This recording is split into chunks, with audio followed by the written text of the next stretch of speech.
La Russie défie plus directement encore la puissance américaine. Ce sont ces navires de guerre de la flotte russe de la Baltique qui sont arrivés dans les eaux cubaines. C'est le deuxième voyage maritime de ce type.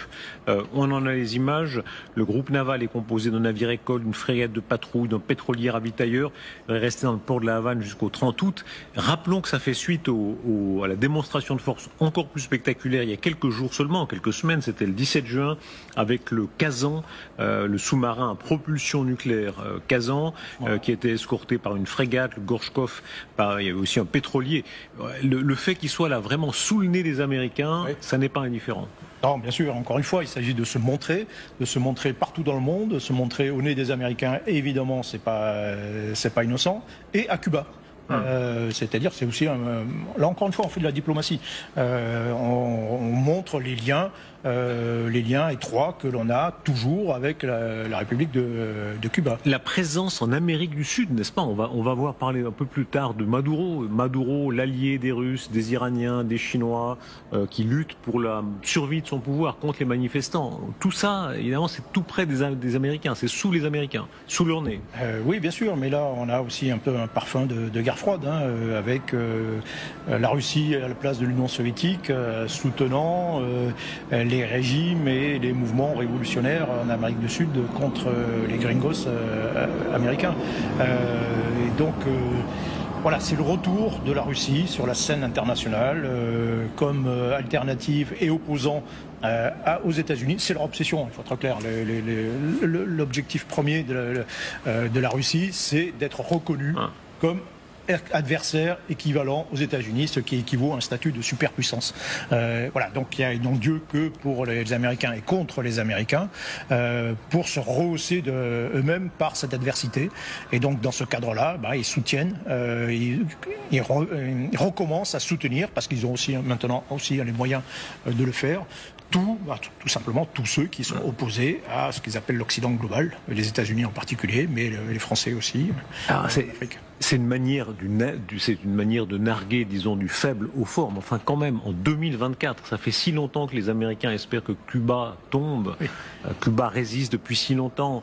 La Russie a d'énormes problèmes économiques, notamment, on y reviendra plus tard dans l'émission. Mais enfin, quand même, elle arrive à être là, présente à Cuba, avec son vieil élite Cuba, tout ça, un petit air de revanche. Oui, bien sûr, mais encore une fois, on revient. Voilà, c'est cette idée de revenir sur la scène internationale. Alors, on voit le sous-marin. C'est un sous-marin nucléaire d'attaque aussi, de la même façon. Oui, et que la propulsion qui est nucléaire. Ouais. Oui, mais c'est un sous-marin nucléaire d'attaque. Mais bon, d'un modèle plus ancien.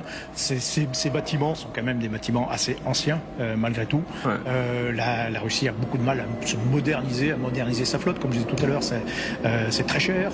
Ça demande des compétences techniques, industrielles, d'ingénierie.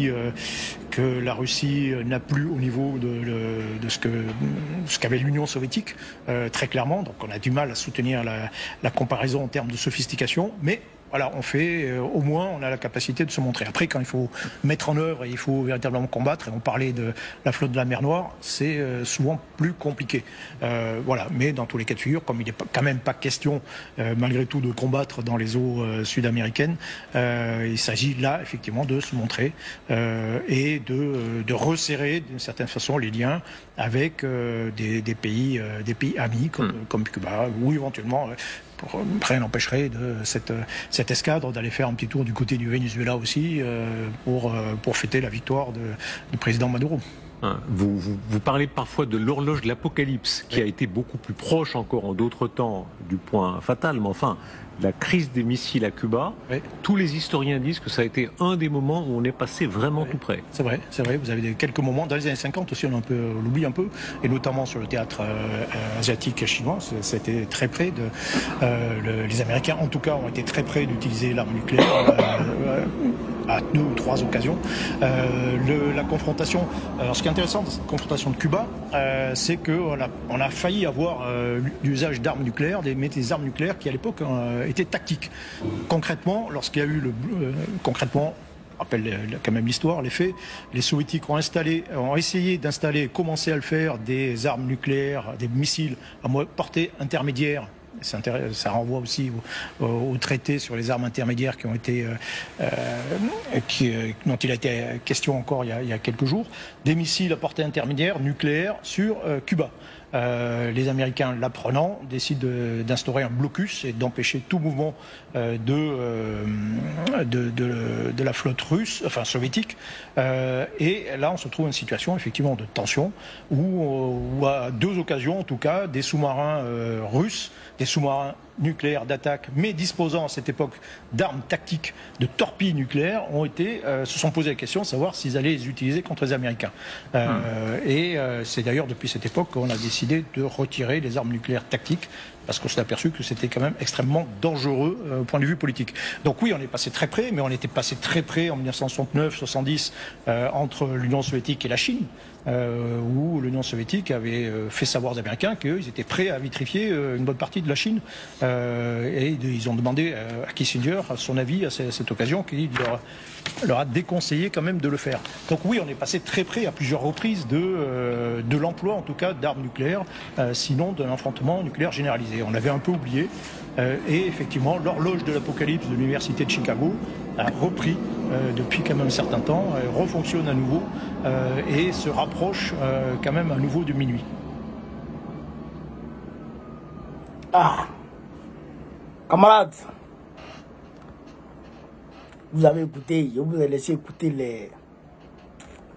les journalistes, les chroniqueurs, je vais dire, de LCI,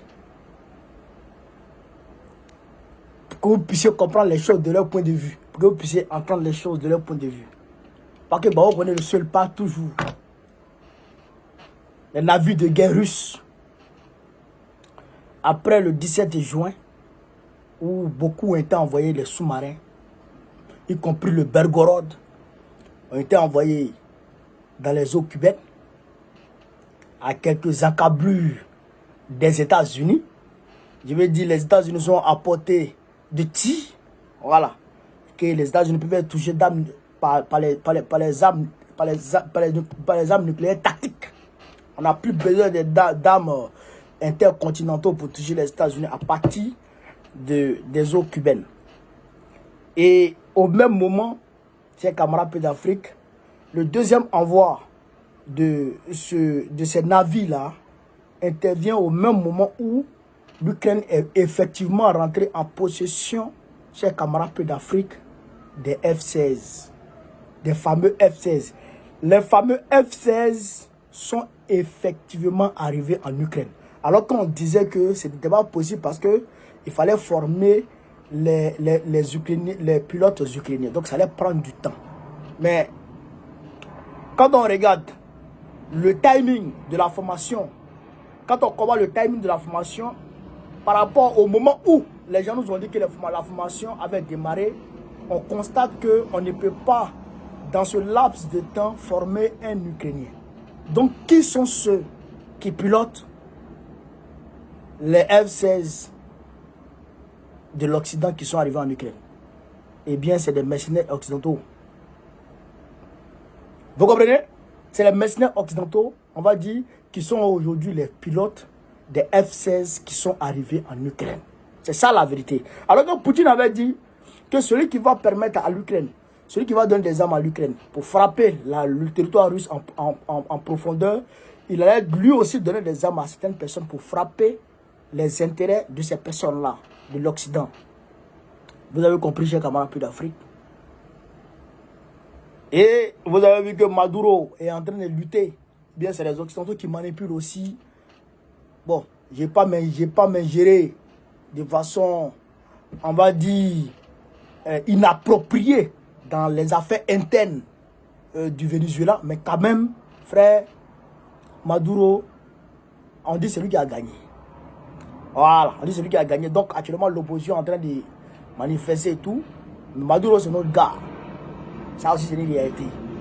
Voilà. Et le gars dit ici que la Russie apporte du soutien parce qu'aujourd'hui, elle a les moyens à tous ceux qui sont opposés à l'Occident collectif, y compris en Afrique. Ça veut dire le Mali. Donc ça veut dire quoi? Ça veut dire que les armes, les navires qui sont arrivés aujourd'hui, à Cuba, eh bien, il faut dire que des armes, des missiles tactiques sont aussi déployés dans le Sahel à l'heure où on se parle. C'est pourquoi la bataille de Tezawaten fait rage.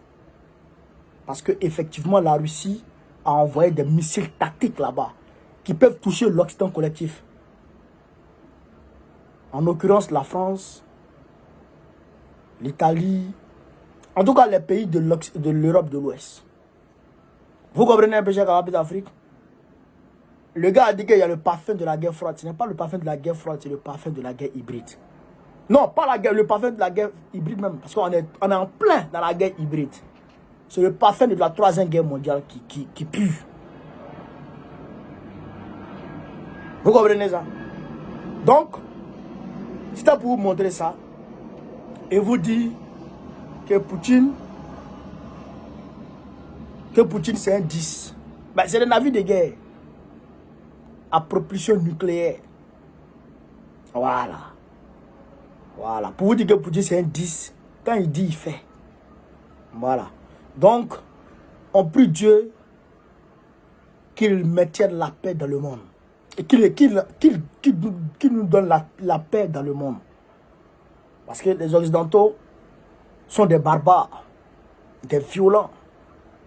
Est-ce que vous comprenez ça? Voilà. On prie Dieu qu'il nous préserve de la Troisième Guerre mondiale. Parce que si la Troisième Guerre mondiale, c'est pas bon. Ce n'est bon pour personne. Voilà. Et aussi, vous avez vu qu'il y a eu des échanges de prisonniers.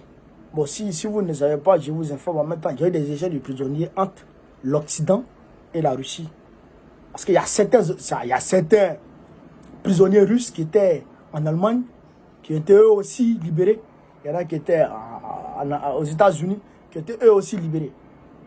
Alors, on est en train de chercher, on va dire, ce qui a occasion, ce qui a poussé les Occidentaux à faire ces échanges-là.